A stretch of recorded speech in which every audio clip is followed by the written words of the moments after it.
Shabbat Shalom, everyone. Welcome to Science Lab. The signs are happening because Jesus is coming. Every day we are looking at some of the signs that are happening around us.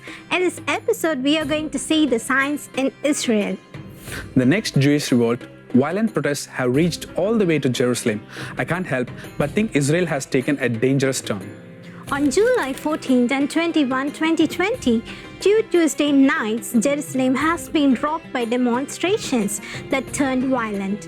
Thousands of people protested at Paris Square, a 5-road junction in downtown Jerusalem, just 100 meters from the Prime Minister's residence on Balfour Street. This is a notorious gathering point in Israel's history for protests or street parties, depending on the occasion. The people have a mixed bag of grievances against Prime Minister Benjamin Netanyahu. Some were out to protest his plan to annex parts of the West Bank. Following United States President Donald Trump's peace plan, Netanyahu is mapping out the areas that will be under Israel's control, which the left views as a process of disenfranchising the Palestinian population.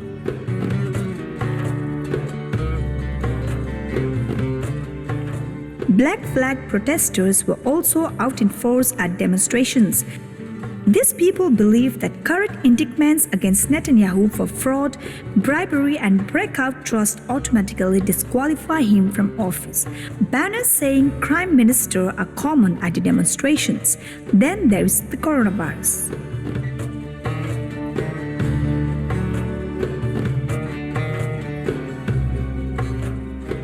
Israel is currently experiencing a second wave of the virus, which has seen Netanyahu's government impose restrictions on business and freedom of movement. 20% of Israel is unemployed, with restaurant, tourist serving industry, and tourist sector workers taking the brunt of the hit. The economic suffering from the government response has certainly contributed to bringing people to the streets. Put together, these are issues that have brought Mr. Netanyahu into the crosshairs of the protesters.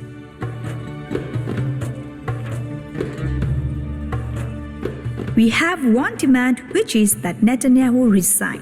Former Israeli Air Force General Amir Haskell, one of the protesters' organizers, told MediaLink last week. Haskell is happy to bring all these things interest groups together, stating, "We cooperate with all these movements and gladly."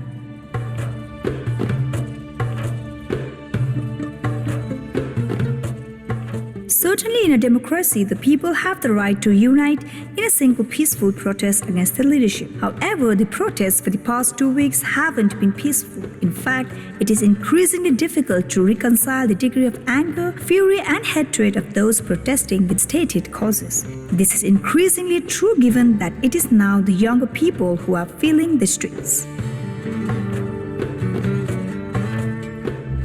Up until a few weeks ago, the protesters against Netanyahu were largely comprised of middle-aged and older people. Tired of a decade of Netanyahu's rule, over the past 2 weeks, however, young people are making up the bulk of the numbers.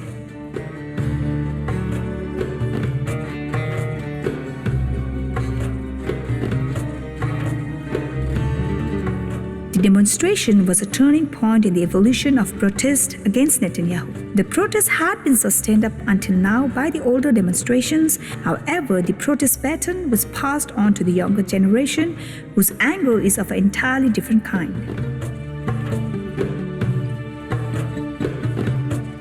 The second largest daily in Israel Net noted, "It was certainly not another run-of-the-mill demonstrations." Times of India founding editor David Horowitz said Israel is experiencing a dangerous shift in its democracy and facing the most challenging domestic periods in modern Israeli history. Israel Hemon headlined a piece, "The smell of political violence is in the air."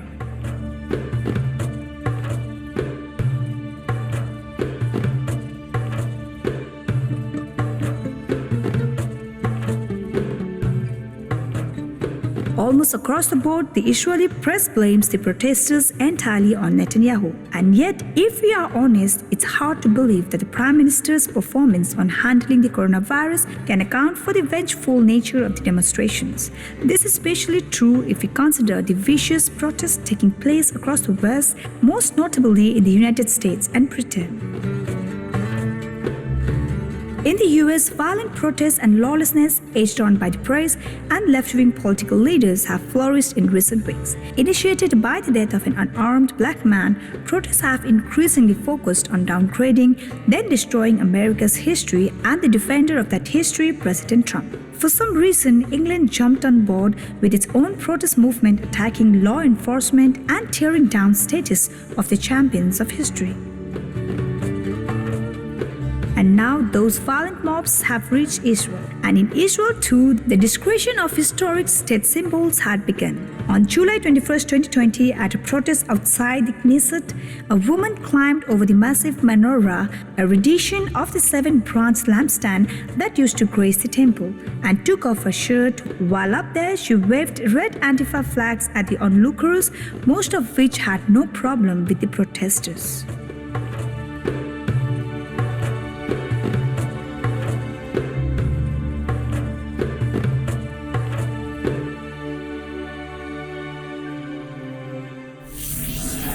So far, we are seeing about the signs happening in Israel. After seeing all these things, we definitely need a break. Don't go anywhere. We will continue after a short break.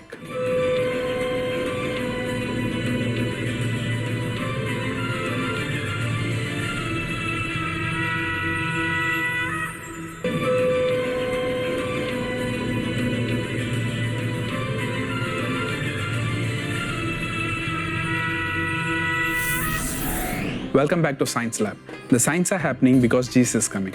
Before the break, we were seeing about the signs happening in Israel. Let's continue. Many recognize the simultaneous nature of the protest movement across these nations. But for the Israeli press to link Israel's protest to the others is to admit that the root cause behind them is not Prime Minister Netanyahu. Only commentators outside of Israel's radical left-wing bubble are free to make such comparisons.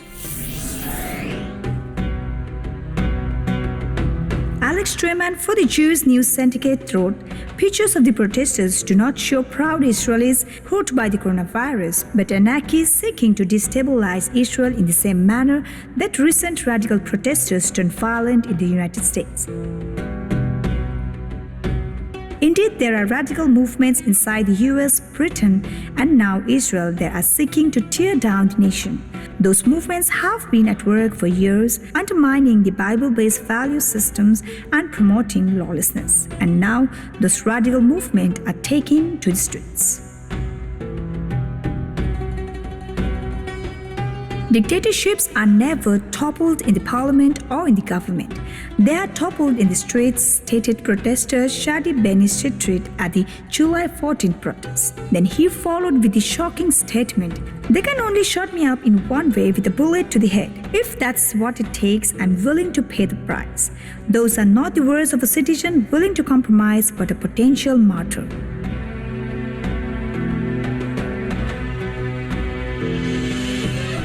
What is the end result of such uncompromising rhetoric? Many in Israel have begun to wonder. The hated nature of the protest and the violence shown here toward state symbols as well, compounded by the radical remarks made by some toward Netanyahu personally, may indicate that they are on the brink of a slippery slope, stated Doron Metzger, a former senior official with the Israel Security Agency.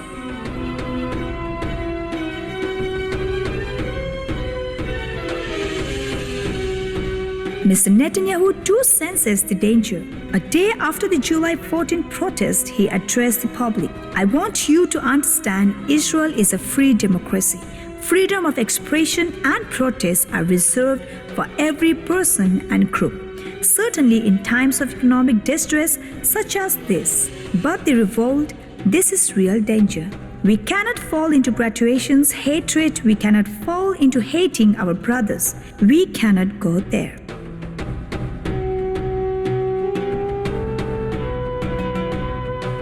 For many Israelis, the word revolt conjures up bygone eras, no doubt familiar to the Prime Minister.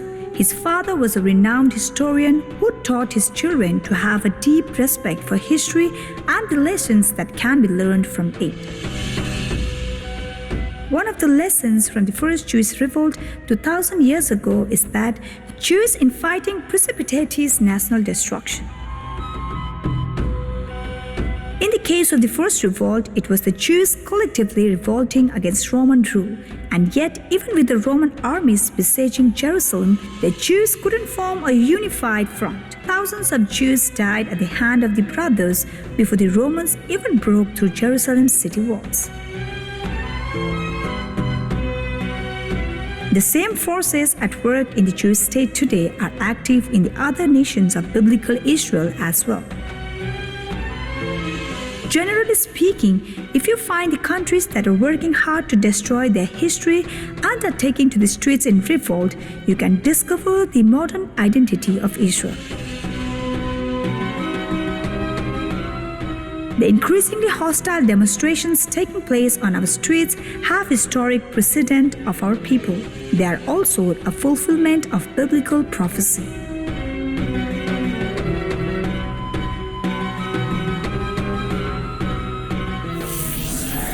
Israel is a timepiece that we should watch out for in these last days. All these incidents that are happening in and around Israel will show us what time we are living in. All these shows that we are living in the last days. Lord Jesus Christ is coming again very soon. Thank you for watching this episode. Don't forget to tune in to Science Lab next time. Now, we would like to end the program by asking you a question. Which city in Israel is mostly affected by the violent protests? Option A, Tel Aviv. Option B, Jerusalem. And option C, Jericho. Send us the right answer to sciencelab@angeltv.org. If you have missed any of the episodes, don't worry, you can watch it again in our Science Lab YouTube page. But don't forget to like, share and comment on the video. Ask your friends and relatives to watch the Science Lab so that they will know that we are living in the last days. Remember, signs are happening because Lord Jesus is coming. Maranatha.